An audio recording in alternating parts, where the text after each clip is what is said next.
Vas-y Janine, je t'écoute. Qu'est-ce qu'on fait là? Alors voilà, je suis une personne qui a beaucoup de blocages, beaucoup de soucis familiaux. Je suis rejetée par mes filles en premier lieu. En fait, toute ma famille, mes sœurs, toute ma famille m'a rejetée. J'ai vécu avec un mari qui était très dur, très violent, verbalement. Voilà. Le rejet, est-ce qu'il y a des justifications à ça? Le rejet, non, ben, je comprends pas. Alors que j'ai aidé ma sœur. Pour son fils quand elle a divorcé, je l'ai gardé 15 ans. Après, j'ai mes filles, pourquoi elles me rejettent? Parce qu'elles se sentent pas bien. Je pense qu'elles ont un souci avec elles-mêmes. Elles me rejettent et en même temps, elles ont besoin de moi. Et Ce que je veux dire, c'est qu'est-ce qu'on te reproche des choses? Est-ce qu'on te dit des choses? On te dit oui, pourquoi oui, tu oui, on rejettes? me Qu'est-ce qu'on te reproche. Oh dit? là là, on me Qu'est-ce qu'on te fait que des reproche? reproches. Que j'étais une mère odieuse quand elles étaient petites, que je ne faisais rien de mes journées à part qu'est-ce qu'elle me disait à part et les faire battre par leur père alors que c'est faux, je les défendais tout le temps, tout le temps, tout le temps. Tout le temps, je les protégeais du mieux que je pouvais. D'ailleurs, si j'ai pas quitté leur papa, c'est bien pour protéger mes enfants. Mais j'ai un garçon qui, lui, le reconnaît. Il me dit non, maman, non, les filles, elles ont un problème et elles te font des reproches, mais c'est elles qui ne vont pas bien dans leur tête, en fait. Tu veux dire que ton mari, donc leur père les tapait, les battait? Ah, il les injuriait d'abord. Il les injuriait Bon, en très tout cas, souvent. Et comme, maltraitance. et comme Et elle du répondait, il les frappait, oui. Mhm. D'accord. Et du coup, toi, pour les protéger, tu ne l'as pas quitté. C'est ça que tu dis? Voilà, mais je les défendais, hein. J'étais là pour les défendre, les soutenir. Mais avec moi, il était violent. Il était violent, enfin, j'ai honte de le dire. Sexuellement, il était tout le temps violent, en fait. Pourquoi tu ne l'as pas quitté? J'avais peur, en fait, peur de lui. J'avais peur qu'il fasse du mal à mes enfants, en fait. J'avais vraiment peur. C'est vrai, je regrette par contre. Je regrette vraiment de ne pas l'avoir quitté. Mais j'étais incapable. Tout ce que je voulais faire, rien ne se faisait. C'est comme si j'avais un blocage en moi. Voilà. Ok. Tout ce que je voulais faire, je n'y arrivais pas. Ok.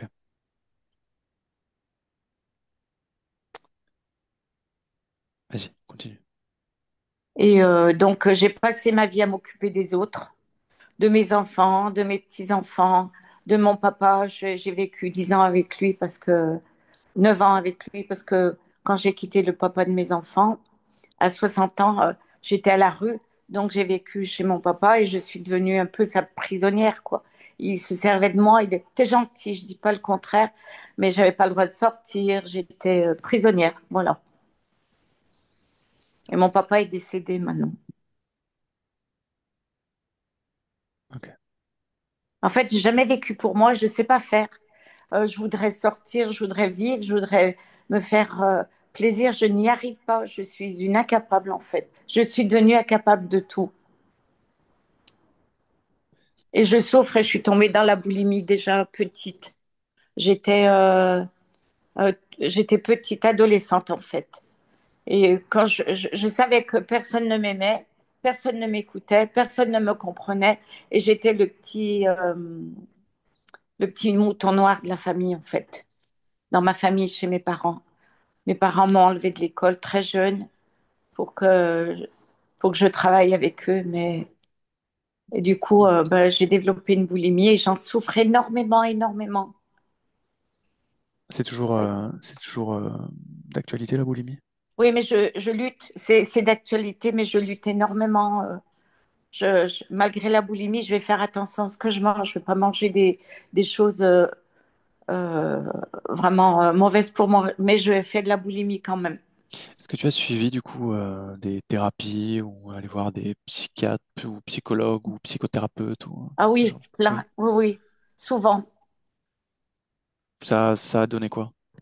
Bah rien. Rien. On m'a dit que, on m'a juste dit que bah, j'avais une vie un peu dure et que voilà, faut changer, il faut essayer de vous aider vous-même, de sortir, de faire des choses pour vous. Mais j'arrive pas, je voudrais, mais je n'y arrive pas. Mhm. C'est ce qu'on. Ou alors on m'avait donné des médicaments. Alors les médicaments, non. J'ai des antidépresseurs. J'ai vu que j'étais exactement la même personne et que j'étais encore plus soumise. Alors j'ai dit non, non, non, je veux pas être soumise toute ma vie en prenant des médicaments, des antidépresseurs. En revanche, je prends, comme j'ai eu plein de problèmes de santé, des gros problèmes de santé, je prenais du tramadol. Et le tramadol, ça m'enlevait toutes les douleurs du corps. Et du coup, ben, je me sentais libre comme l'air. Et en fait, c'est très mauvais, le tramadol. Vraiment très, très mauvais pour moi. Donc, je l'ai arrêté, mais c'est récent. Mhm. Ok.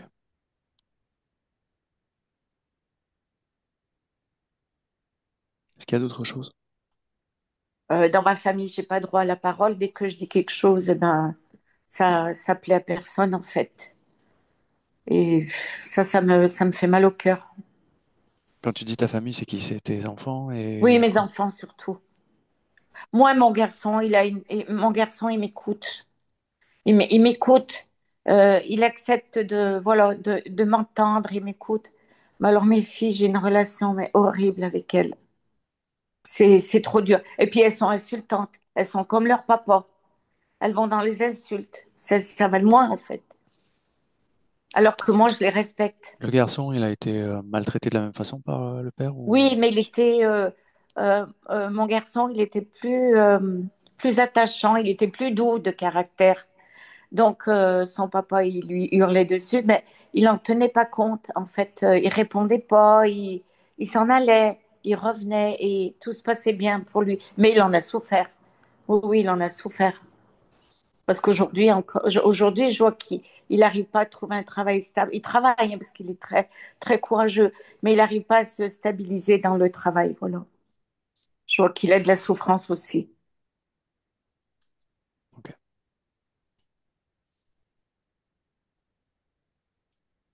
qu'il y a d'autres choses? Non, j'ai rompu avec mes sœurs parce que elles croyaient. En fait, il y a un problème d'argent dans la famille. Du côté de ma famille à moi, elles avaient peur que je prenne l'argent de mon père, alors que jamais j'ai été accusée de vol. Enfin bref, on me les a toutes faites et je sais pas pourquoi. Alors que j'ai jamais volé mon père. Je savais qu'il avait de l'argent, mais je le respectais. Voilà, c'est tout. Mais alors elles étaient vraiment furieuses. Et du coup, elles m'ont. Le père, il était maltraitant? Ah oui, mon père? Ah Oui. oui. Petite. Oh, waouh, il était violent. Et j'en ai eu peur toute ma vie en fait. Ça ne t'est jamais venu à l'idée de couper avec cette personne? Ben, dans ma tête, j'entendais, ben, fais ta vie, laisse-le de côté. Et puis non, non, je l'ai pas fait, j'arrivais pas à le faire. En fait. Pourquoi? J'avais peur de l'abandonner, de le laisser seul avec lui-même. Je pensais qu'il avait besoin de moi. Pour moi, c'était mon devoir en fait. Tu te sentais coupable? Ah oui, je me sentais coupable. Et puis je Ok. pense que c'est une éducation en fait. Mhm.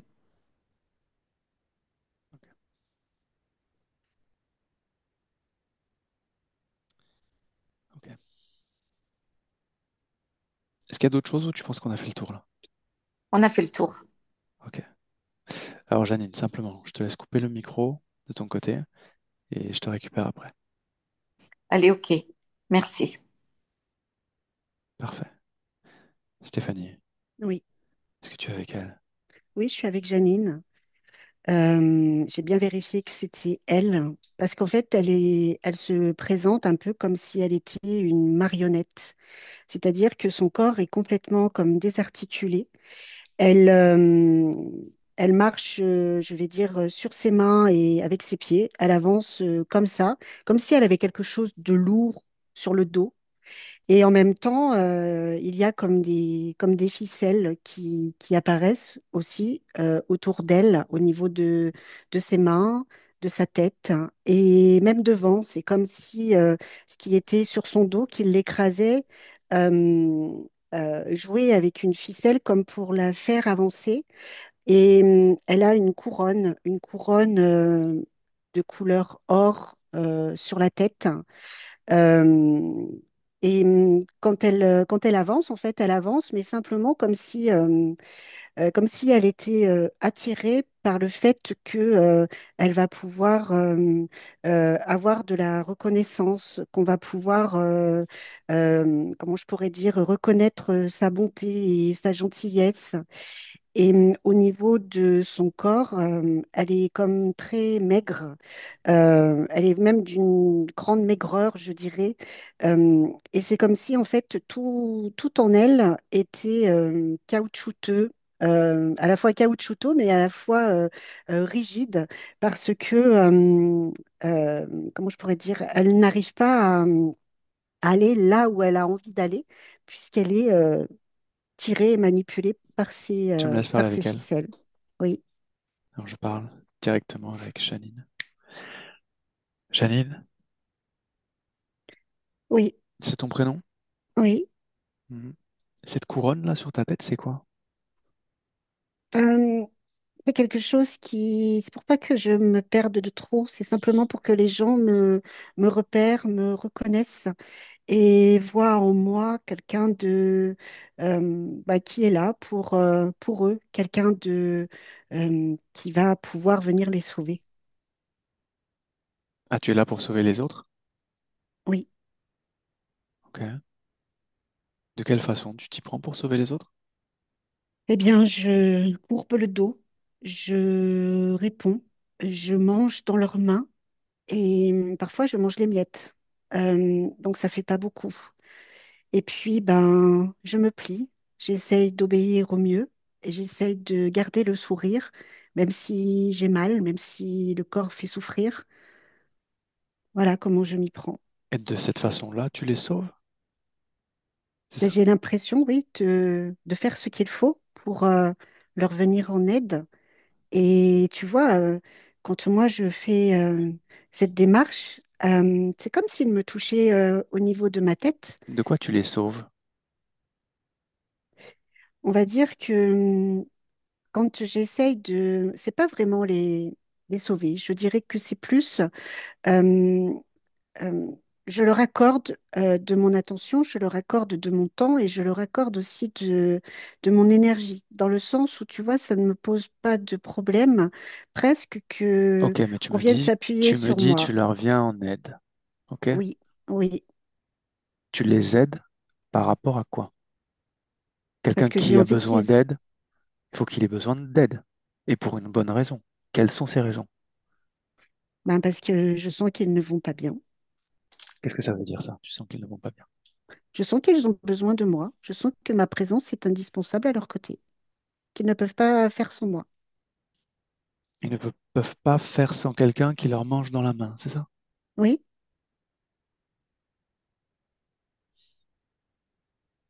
Mhm. Ça fait longtemps que tu fais ça? oh oui. Oui, ça fait longtemps, mais tu vois, du coup, plus j'avance et plus c'est difficile de me déplacer. Moins je vois ce qui est autour de moi parce que je suis toujours, ben, je courbe les chines, comme on dit, et je n'arrive pas à me redresser. Je n'arrive pas à regarder, à prendre de la hauteur. Comment ça se fait que tu n'arrives pas à te redresser? C'est comme si mon dos était cassé. C'est comme si, tu vois, j'étais comme désarticulée et sur mon dos, je sens un poids, comme quelque chose qui appuie dessus pour que je garde cette position et que je ne puisse pas me redresser. J'ai l'impression qu'on m'empêche de me redresser. Ces gens-là dont tu parles, à qui tu manges dans la main, est-ce que tu les rencontres parfois ou pas vraiment? Non, pas vraiment. Pas vraiment. Je dirais plutôt que c'est une position que j'ai prise Mhm. euh, et que j'ai comme intégrée à mes valeurs de façon à pouvoir me sentir mieux au Mais alors, départ. moi, il y a quelque chose que je comprends pas. Il faut que tu m'expliques. Oui, Puisque ces personnes-là, pour qui tu t'imposes ce type de posture, tu ne les rencontres pas. Pourquoi tu continues? parce que je ne peux pas me redresser. Je n'y arrive pas. Ce que je t'explique, c'est que j'ai quelque chose qui est sur mon dos de très lourd et je n'arrive pas à prendre Qu'est-ce que une c'est? autre position. C'est comme si j'ai un poids, comme si j'avais quelqu'un que je portais sur le dos, toujours en permanence. Et au fil du temps, c'est comme s'il devenait de plus en plus gros, de Mais plus en est-ce que plus lourd. tu vois ce que c'est? Non, Mais c'est regarde, juste ce que je ressens. regarde. Qu'est-ce que c'est? Je sais pas, ça ressemble à un énorme paquet. Euh, et je vois pas, je vois pas, Pourquoi tu ne l'enlèves pas? parce que je ne sais pas comment m'y prendre. Et parce que, d'une part, je ne sais pas comment m'y prendre, mais si je me relève, est-ce que déjà je vais réussir à me relever? Est-ce que j'ai pas quelque chose de cassé? Est-ce que, est-ce que tu vois, je me pose plein de questions. Est-ce que du coup, je vais vraiment me reconnaître? Est-ce que, je sais pas, ça fait tellement longtemps que je suis dans cette position que je ne sais pas à quoi ressemble une autre position. Si je me redresse, est-ce que je vais pas tomber? Parce que là, je suis en appui, puisque je prends appui sur mes mains et sur mes pieds. Ok, Si donc je tu me préfères lève, rester comme ça plutôt que de risquer quelque chose que tu ne connais pas et qui serait désagréable ou difficile. ben oui, jusqu'à maintenant, oui, parce que j'avais vraiment cette peur de complètement m'effondrer et Pourquoi je d'être suis là encore alors? plus mal. Ben justement, tu es là pour me redresser. Tu es là pour... Oui, mais si je te redresse, on ne sait pas. Est-ce que tu vas... Oui, mais je ne suis pas toute... Je sais que je ne suis pas seule. Je sais que tu vas pouvoir m'amener là où je dois aller et que tu vas pouvoir éclairer certaines zones d'ombre que moi, je n'arrive plus à éclairer, tellement elles sont présentes autour de moi et en moi. En moi, si tu veux, il y a que de l'ombre. Il y a ce sentiment d'avoir envie de mourir tout le temps, de ne plus avoir envie de ressentir, mais en même temps de me faire mal, parce que je sais que quand j'ai mal, eh bien, je ressens quelque chose. Mais ce que je ressens, ce n'est que de la tristesse, que de la servitude, et c'est tout.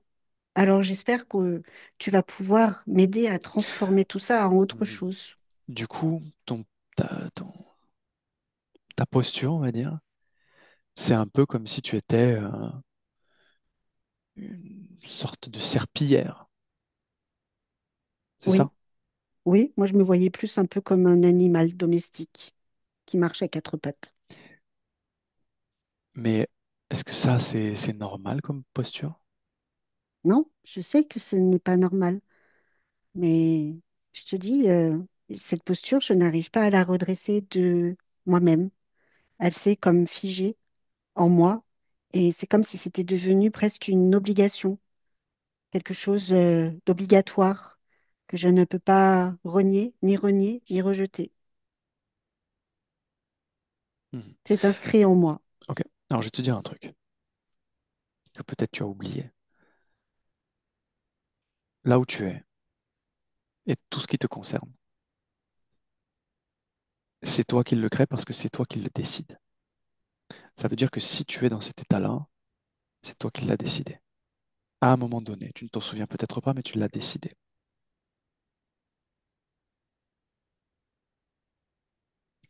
Qu'est-ce que tu dis de ça? Je dis oui, je te crois, Pourquoi tu me crois? parce que toi, tu sais mieux que moi.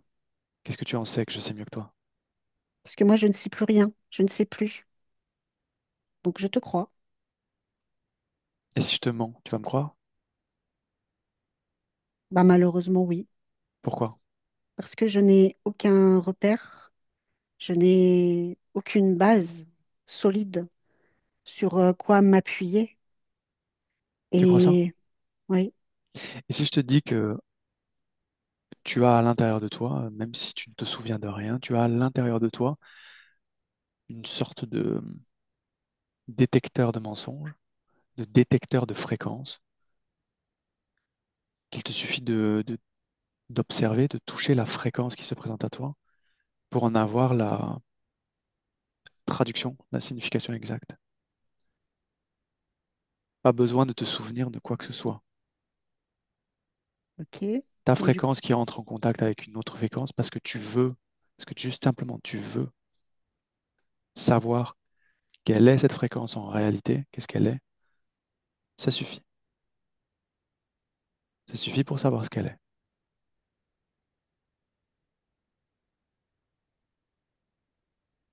Tu veux essayer? Oui, je veux bien. Je veux bien essayer. Qu'est-ce que je dois faire? Qu'est-ce que tu voudrais faire là tout de suite? Qu'est-ce qui... Déjà, ce que j'aimerais, c'est enlever ce poids sur mon dos là qui m'écrase la tête, les Bon alors, cervicales partout. J'ai mal partout. ce poids, il a une fréquence, non? Oui, Touche cette fréquence. En touchant cette oui, fréquence, ça te donne des informations qui sont contenues à l'intérieur. oui. Qu'est-ce que c'est? Et c'est un énorme, c'est un énorme dragon. Mhm. C'est un dragon. C'est Qu'est-ce un qu'il f- dragon. qu'est-ce qu'il fait sur ton dos? C'est un dragon. Oui, j'ai entendu. Qu'est-ce qu'il fait sur ton dos? Ben, qu'est-ce qu'un dragon fait sur mon dos? Mhm. C'est un dragon. Demande-lui qu'est-ce qu'il fait sur ton dos.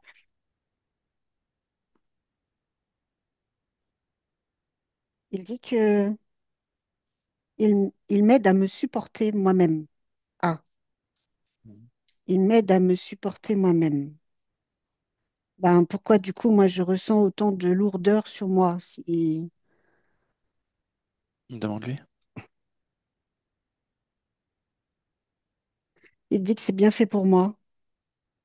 Pourquoi? Ben, parce que c'est moi. C'est moi la coupable. Pourquoi? Ben, parce que j'ai accepté. J'ai accepté sa présence. Et il me dit que j'ai presque négocié certaines choses avec lui. Mhm. Mais ouais, j'ai pas envie de négocier avec cette chose-là. Parce qu'il me fait bien trop mal. Et lui, ça lui fait énormément plaisir Tu puisqu'il veux bien rit. lui demander de descendre de ton dos? Ah oui, Est-ce qu'il le fait? oui, il le fait. Il est là, à côté de moi. Bon, déjà à ce stade-là, est-ce que c'était compliqué ça? Ben, ce qui était compliqué déjà, c'était de me rendre compte qu'il était sur mon dos. Ça, oui, je pense que toute seule, je n'y serais pas arrivée. Pourtant, tu sentais quelque chose qui te gênait à cet Oui, endroit-là. oui, Bon, il te suffisait de toi-même, à l'endroit où ça te gêne, de vérifier ce qui te gêne, oui, de mais je vérifier la pensais fréquence de ce qui te gêne. et moi, je pensais que c'était moi, que tout venait de moi, que c'était de ma faute.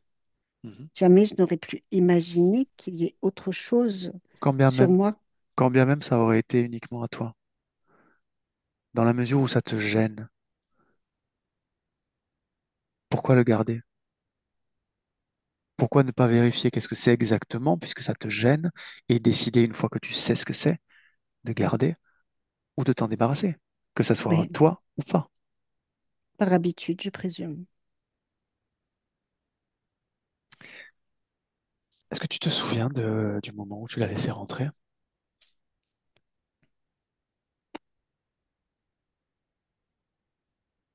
Tout de suite, non, mais je pense que que j'ai l'information en moi. Je t'avoue que ça me fait un petit peu peur d'aller gratter quelque chose qui va paraître très désagréable. Pourquoi peur? Je sais pas, je ressens cette peur-là en moi. Je sais qu'elle est présente. C'est comme Est-ce que si je pouvais la sentir, la est-ce que ça pourrait être renifler. pire? Non, je ne pense pas. Mhm. Est-ce que tu veux aller voir? Et allez, je suis prête. Ok. Alors, je vais compter jusqu'à 3 et à 3, tu te déplaces au moment où tu le laisses rentrer. Un, 2.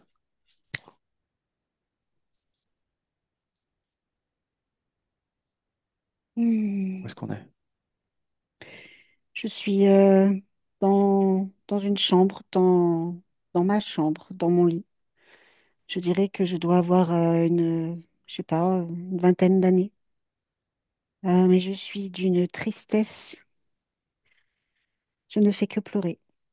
Je pleure. Je pleure tout le temps. Je rumine tout le temps. Et je ne veux voir personne. Je ne veux voir personne parce que les gens m'énervent. Les gens, ils comprennent rien. Les gens, tout ce qu'ils font, c'est tout le temps rire bêtement. Et moi, ça m'énerve parce que moi, je suis triste. Je suis triste et je n'arrive plus à rire. Et eux, ils continuent à rire. Et plus ils rient, plus ils m'énervent. Alors, je préfère rester seule, dans ma solitude. Je m'enferme dans ma chambre et je vais commencer à, je vais dire, comme me créer un espace où je vais tenter de me sentir bien. Mais dans ce besoin de me sentir bien, c'est comme s'il fallait déjà que je passe par de la souffrance. C'est comme si mon corps avait besoin d'avoir mal. Alors je me fais du mal. Je, je me fais comme des scarifications sur mon corps, au niveau des bras. Puis après, ce sera au niveau du visage. Et là, dans ma tête, je me dis que peut-être que si je me fais ça, quand je vais sortir, les autres, ils vont arrêter de rire. Et ils vont voir que je suis triste. Et peut-être qu'ils pourront m'enlever de cette tristesse. Mais il n'en est rien. Quand moi je sors, tout ce qu'ils font, c'est qu'ils me crient dessus. Ils disent que je suis complètement folle, que si je veux rester une victime, eh bien, que je n'ai qu'à rester dans ma chambre. Et moi, ben, je suis encore plus triste. Parce que j'ai vraiment l'impression qu'ils me rejettent, qu'ils ne cherchent pas à m'aider, à me comprendre. Bah, d'ailleurs, j'y Mhm. arrive pas moi-même. Comment tu t'es retrouvé dans cette expérience-là?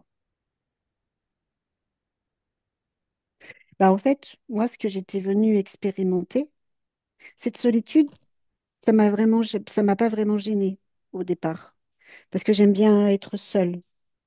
Et par la suite, ce qui m'a gênée, c'est plus le comportement des autres, en fait. C'est les autres.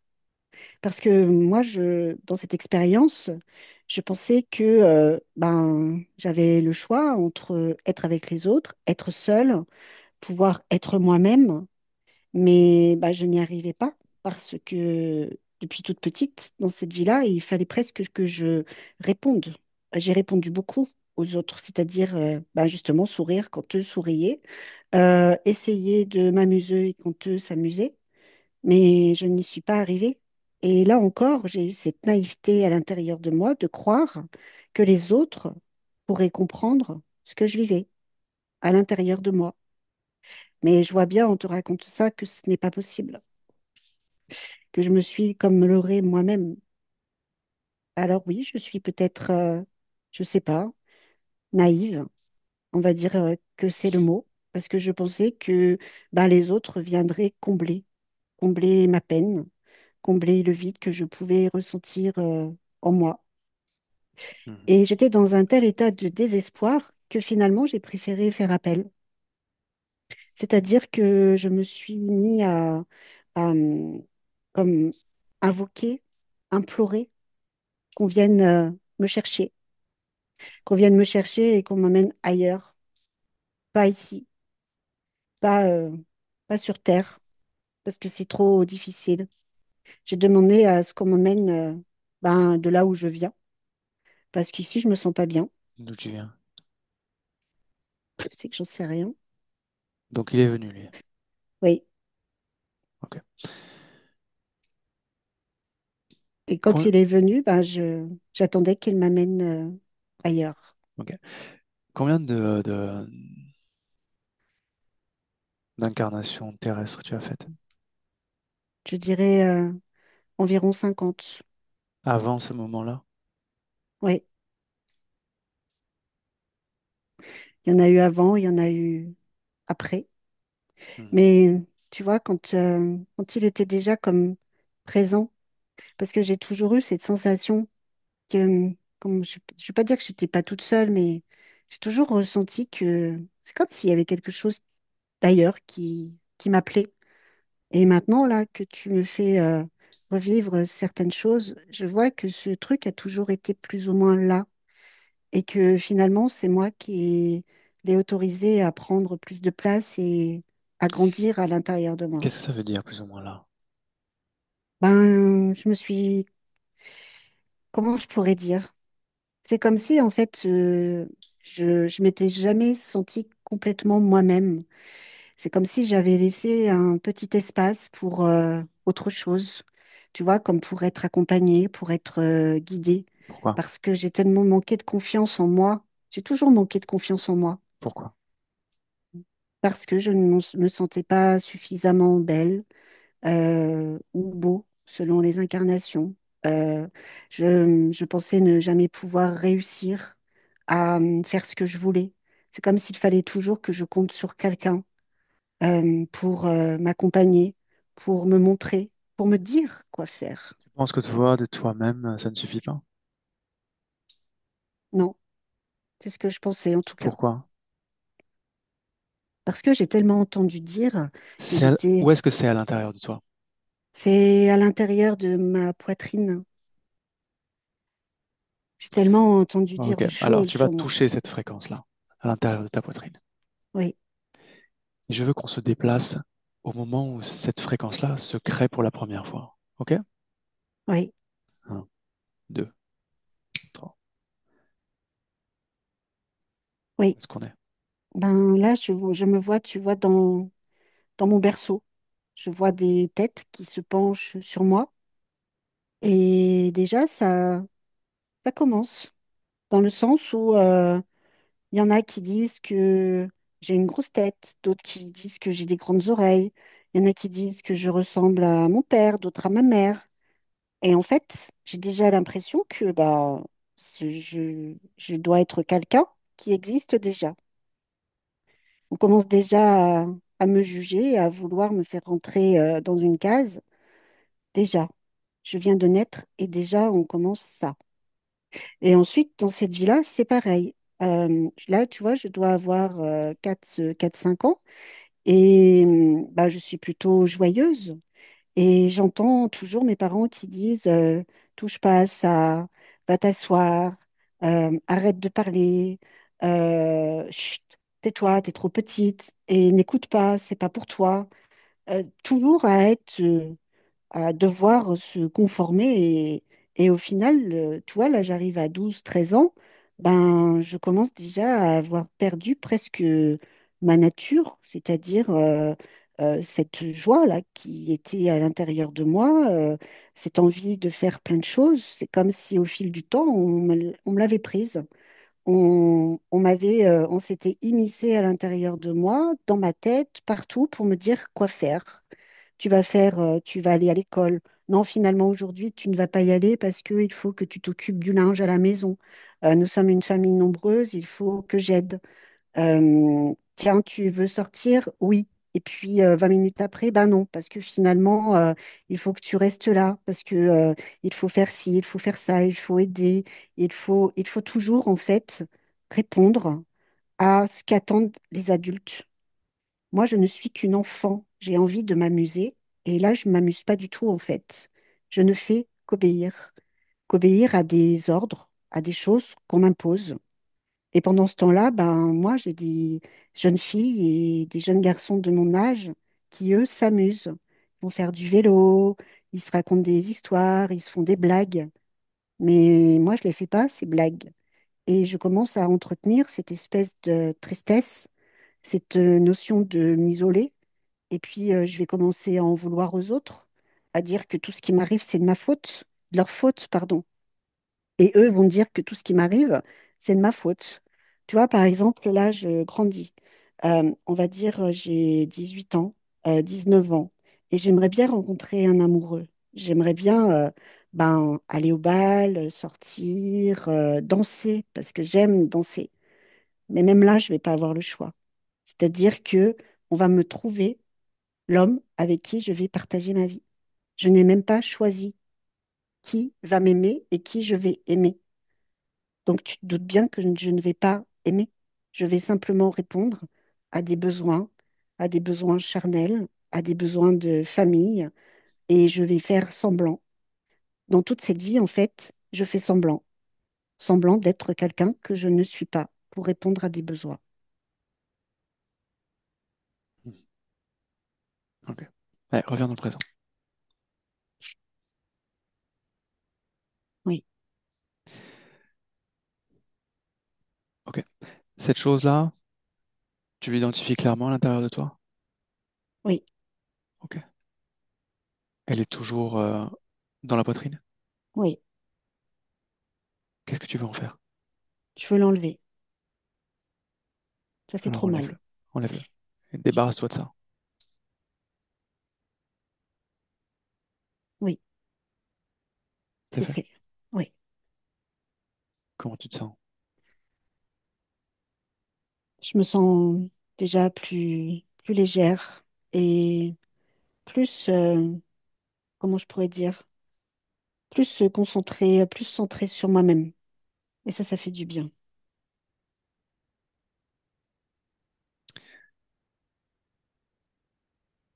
Par quel endroit il est relié à toi, le dragon? Il est relié à moi, je vais dire, par le dos. Ça part du bas du dos, ça passe par les hanches. Il y a aussi au niveau des genoux, au niveau des pieds. Et ça remonte toute ma colonne. Ça va dans mes bras, dans mes mains et dans ma tête. C'est comme s'il était finalement presque dans tout mon squelette, je vais dire ça, même si j'ai pas de squelette, mais dans tout ce qui pourrait être mon squelette. Ok. Qu'est-ce que c'est? C'est un système Oui, d'implantation? C'est quoi? oui, tout à fait. C'est comme si à l'intérieur de moi, il avait mis, comment je pourrais dire, ben, ces fils-là de marionnettes. Et c'est comme si à l'intérieur de moi, tu vois, il pouvait créer par moments du chaud, du froid, des vibrations désagréables, qui pouvaient aussi presque immobiliser le corps. Et dans ma tête, il pouvait presque euh, mettre de la confusion, à savoir si je vis ma réalité, si c'est un rêve. Il y a des cauchemars, euh, il y a des peurs, et c'est souvent la peur de tomber, la peur du vide qui revient, comme si il essayait de m'apeurer avec le fait que je vais sombrer, je vais mourir et qu'il n'y aura personne pour être là à côté de moi, que je vais être seule, tout le temps seule. Ça résonne dans tout ce qu'il a mis à l'intérieur de moi. Est-ce que tu veux t'en débarrasser? Oui, oui, je veux m'en débarrasser. Ok. Alors pareil, tu retires tout ça et tu le détruis.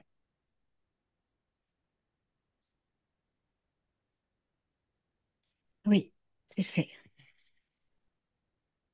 Comment tu te sens? Je me sens bien. Je me sens bien dans le sens où c'est comme si mon corps reprenait son pouvoir.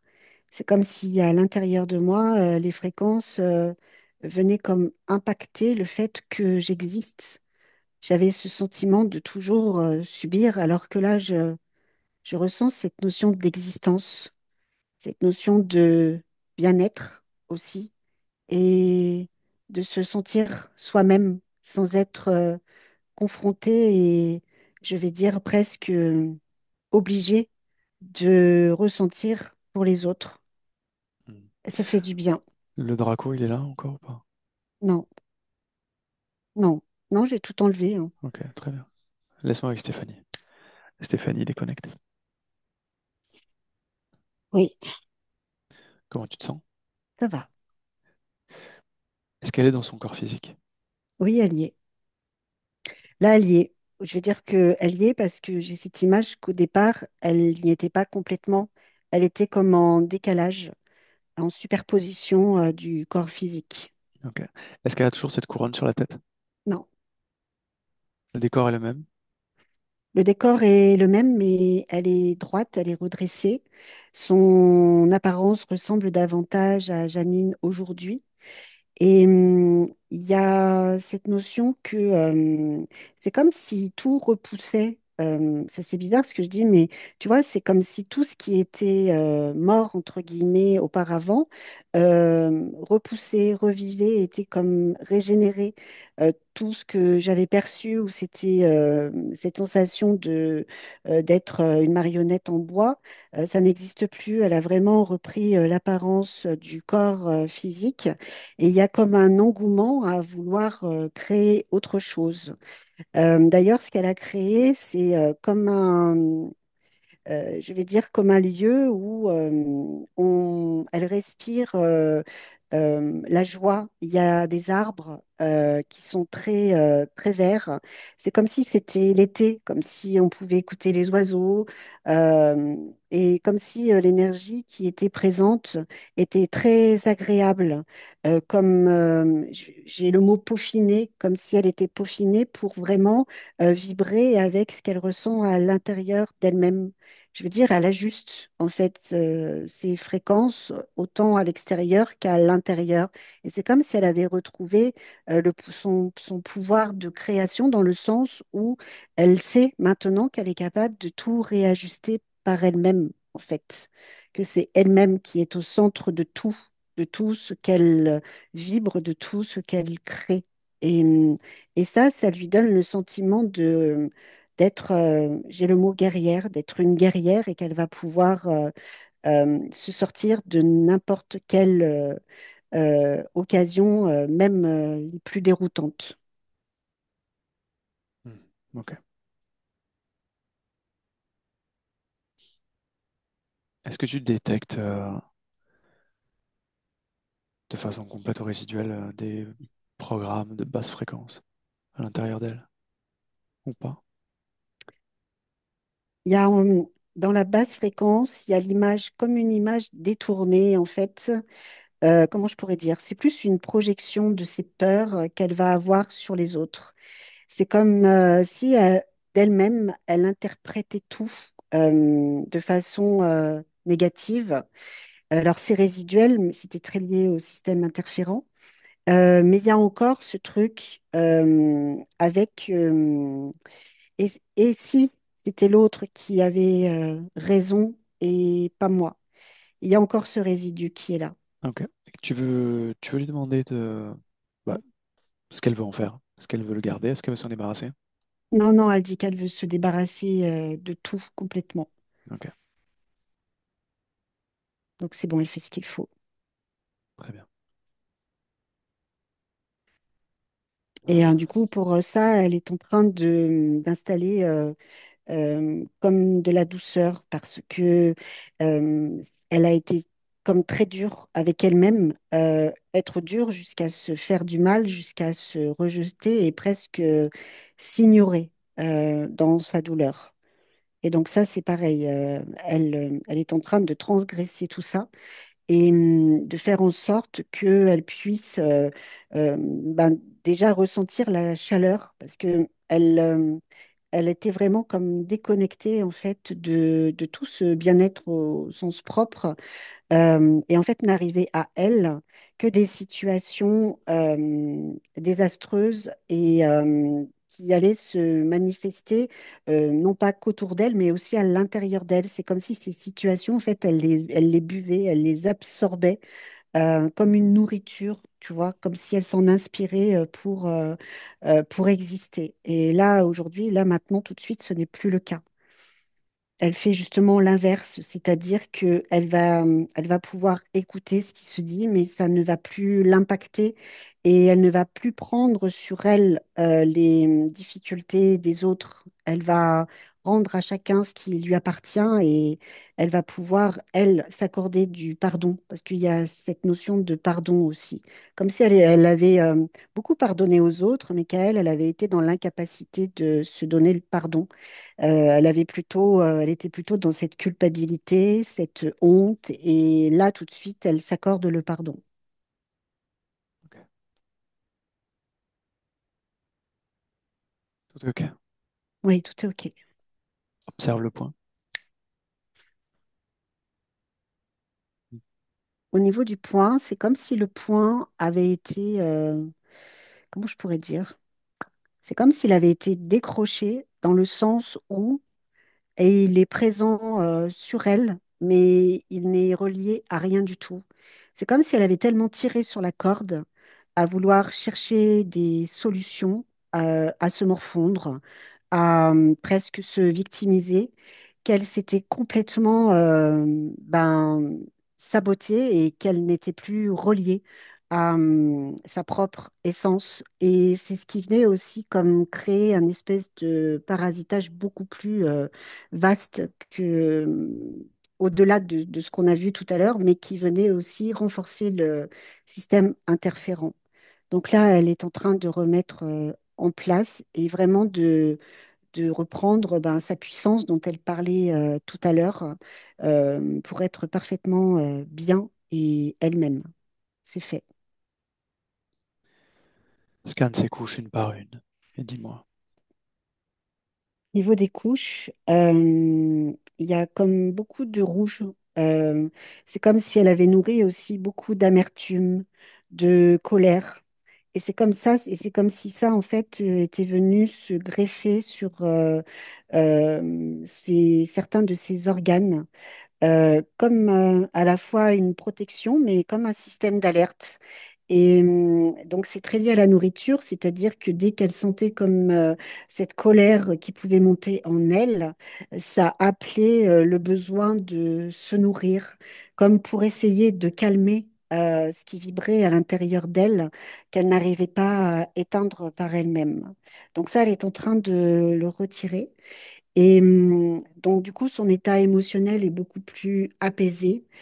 Et à l'intérieur d'elle aussi, c'est comme si elle avait laissé chaque personne qu'elle a rencontrée déposer quelque chose, comme si chacun avait marqué son territoire, en fait, comme si elle appartenait à tout le monde et que ça avait créé comme des liens énergétiques qui provoquaient chez elle des pertes d'énergie, des sensations de fatigue, de vertige, de peur. Voilà, tout est... Donc là, c'est pareil, elle est en train de tout enlever, de tout ce qui ne lui appartient pas et plus, surtout, parce qu'elle ne veut plus être ce coffre-fort-là qui prend sur elle.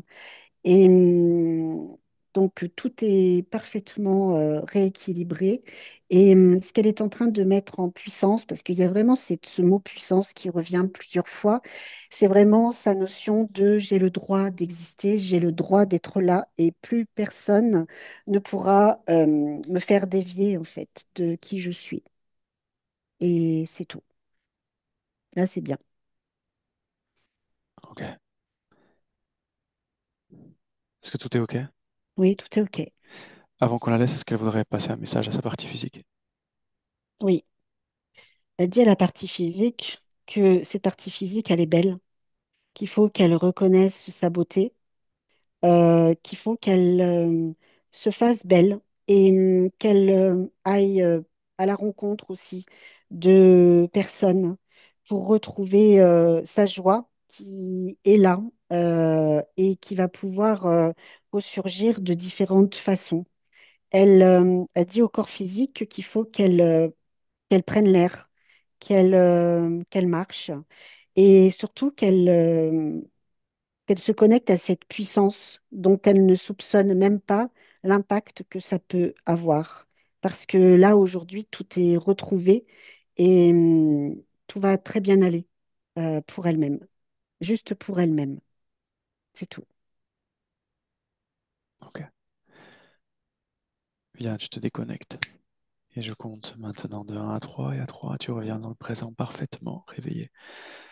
À 1, tu es déconnecté complètement de tout et de tous. À 2, tu choisis l'émotion parfaite pour cette journée. Tu la crées dans ton corps et tu la fais circuler partout dans ton corps.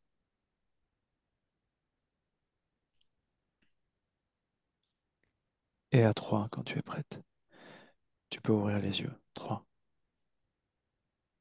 Oui, c'est bon. Comment tu te sens? Ça va, c'est bien. Janine, tu peux rallumer ton micro. Oui, c'est fait. Comment tu te sens? Je me sens bien. Je me sens bien et vraiment tout ce qu'a dit Stéphanie, mais c'est absolument vrai. Je ne savais pas tout en fait. Elle a mieux parlé que moi-même. Vraiment, j'en ai pleuré, j'en ai eu des frissons, tant elle a dit la vérité. Ça m'a fait du bien de l'entendre. C'est puissant, vraiment. Est-ce que tu veux partager cette session? Mais écoute, oui. Maintenant, je le voulais pas au départ, mais maintenant, oui, je veux bien. Ok. Je te floute? Oui? Pardon. Je floute ton visage pour qu'on ne te reconnaisse pas? Oui, s'il te plaît. Oui. Ok. Stéphanie, bah, du coup, bonne journée. Puis Janine, tu restes là, tu Oui. restes avec moi. Au revoir, Janine. Au revoir, Stéphanie. Je t'embrasse et merci infiniment. Moi aussi. Bisous. Bisous.